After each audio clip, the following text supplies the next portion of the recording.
کیا نبی کریم صلی اللہ علیہ وسلم کے رشتہ دار نہیں تھے؟ کیا رسول اللہ کا خاندان نہیں تھا؟ ہاں، خوشی ہو اس طریقے سے جس کو اللہ پسند کرے، خوشی ہو اس طریقے سے جس کو آپ کا میرا نبی پسند کرے۔ دینی پروگرام لذت حاصل کرنے کے لیے نہیں کی جاتی، دینی پروگرام اپنی زندگی میں تبدیلی لانے کا نام ہے۔ قرآن و سنت میں ہماری غمی ہماری خوشی کے اصول موجود ہے۔ نبی کریم صلی اللہ علیہ وسلم نے ہمیں خوشیوں سے منع نہیں کیا کہ آپ خوشی کریں، لیکن خوشی اس طریقے سے کریں جس طریقے سے میرا رب خوش ہوتا ہے، اس طریقے سے کریں جس کے سامنے آپ اور میں نے پیش ہونا ہے، جس سے وہ خوش ہوتا ہے۔ اس طریقے سے خوشی کریں جس طریقے سے سب سے اعلیٰ نبی، سب سے عرفہ نبی، سب سے عظمت والا، سب سے مقام والا، جس پیغمبر کی امتی ہونے کی دعائیں پیغمبر مانگ رہے تھے، پیغمبروں نے مانگی ہے، اللہ ہمیں اس نبی کا امتی بنا دینا، وہ اتنا اعلیٰ نبی، وہ اتنا عرفہ نبی آپ کو مجھے رب نے دیا ہے۔ تو جس طرح خوشی، کیا نبی کریم صلی اللہ علیہ وسلم کی بیٹیاں نہیں تھیں؟ کیا نبی کریم صلی اللہ علیہ وسلم کے رشتہ دار نہیں تھے؟ کیا رسول اللہ کا خاندان نہیں تھا؟ کیا رسول اللہ کے گھر میں کبھی خوشی نہیں ہوئی؟ کیا رسول اللہ کے گھر میں کبھی کسی کی شادی نہیں ہوئی؟ کبھی رسول اللہ کے خاندانوں میں، رشتہ داروں میں کبھی کسی کی شادی نہیں ہوئی؟ وہ بھائی سب کی شادی، نبی کریم صلی اللہ علیہ وسلم نے اپنی بیٹیوں کی بھی شادی کی ہے۔ تو خوشی کا وہ طریقہ، آپ خوشی کریں۔ اللہ رب العزت آپ کی میری خوشیوں پر فرشتے بھی خوش ہوتے ہیں۔ جب اللہ کی مخلوق خوش ہو تو اللہ بھی خوش ہوتے ہیں، جب اللہ کی مخلوق خوش ہو تو اس کا پیغمبر بھی خوش ہوتا ہے۔ ہاں، خوشی ہو اس طریقے سے جس کو اللہ پسند کرے، خوشی ہو اس طریقے سے جس کو آپ کا میرا نبی پسند کرے، خوشی وہ ہو جس میں آپ کو مجھے قبر میں عذاب نہ ہو، خوشی وہ ہو آپ کو مجھے قیامت والے دن خدا کے سامنے رسوائی نہ ہو، خوشی ایسی ہو قیامت والے دن ہم اپنے رشتہ داروں کے سامنے ہم رسوا نہ ہو جائیں، اپنی پیغمبر کی شفاعت سے محروم نہ ہو جائیں، خوشی ایسی نہ ہو۔ آپ کی میری خوشی کے فضائل تو پیغمبر نے بتائے۔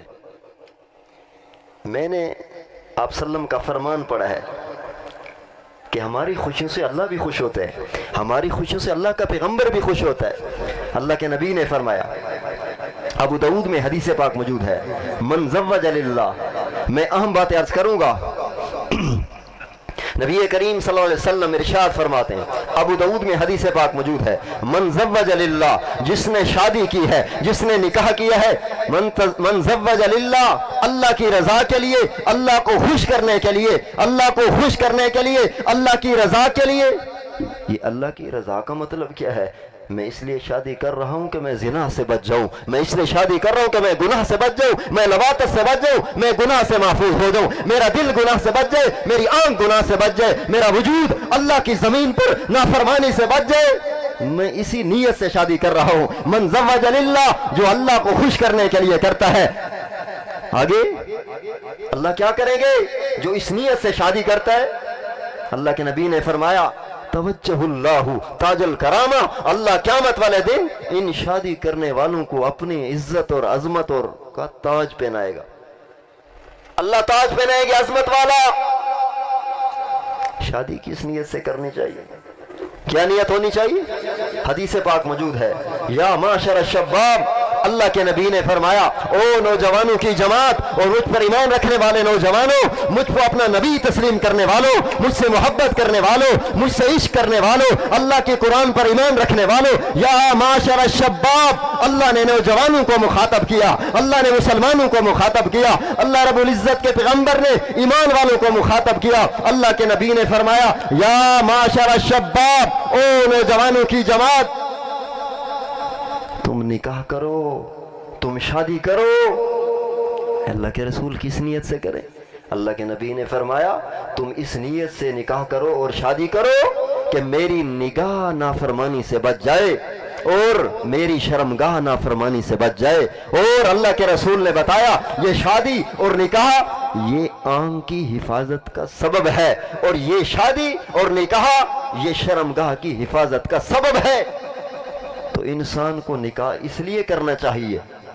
پھر جو اس لیے نکاح کرتا ہے، جو اس لیے شادی کرتا ہے کہ میں صرف لذت حاصل کروں، میں نافرمانی نہیں چھوڑوں گا، مجھے زنا کی عادت ہے میں زنا نہیں چھوڑوں گا، مجھے گناہ کی عادت ہے گناہ نہیں چھوڑوں گا، شرمگاہ کی حفاظت نہیں کروں گا، میں اپنے آنکھوں کی حفاظت نہیں کروں گا، میں گناہوں سے اپنے آپ کو نہیں بچاؤں گا، میں تو لذت حاصل کرنے کے لیے شادی کرتا ہوں، اس خوشی پر کوئی اجر نہیں آئے۔ اجر تو اس پر ہے کہ تیری نیت یہ ہو کہ میری آنکھ اور میرا دل میرا وجود اللہ کی نافرمانی سے بچ جائے۔ شادی تو اس لیے کی جاتی ہے کہ میں نافرمانی سے بچ جاؤں، گناہ سے بچنے کی نیت سے۔ اگر شادی اور نکاح ہو، اللہ کے نبی نے فرمایا، حضرت عبداللہ بن مسعود روایت کرتے ہیں، اللہ کے نبی نے فرمایا، وہ فرمان عبداللہ بن مسعود پیغمبر کا نقل کرتے ہیں، حضرت عبداللہ بن مسعود رضی اللہ تعالیٰ عنہ، جس کے بارے میں اللہ کے پیغمبر نے فرمایا تھا، جس بات پر عبداللہ بن مسعود خوش ہو جائے اس مسئلے پر میں اللہ کا رسول بھی خوش ہوتا ہوں۔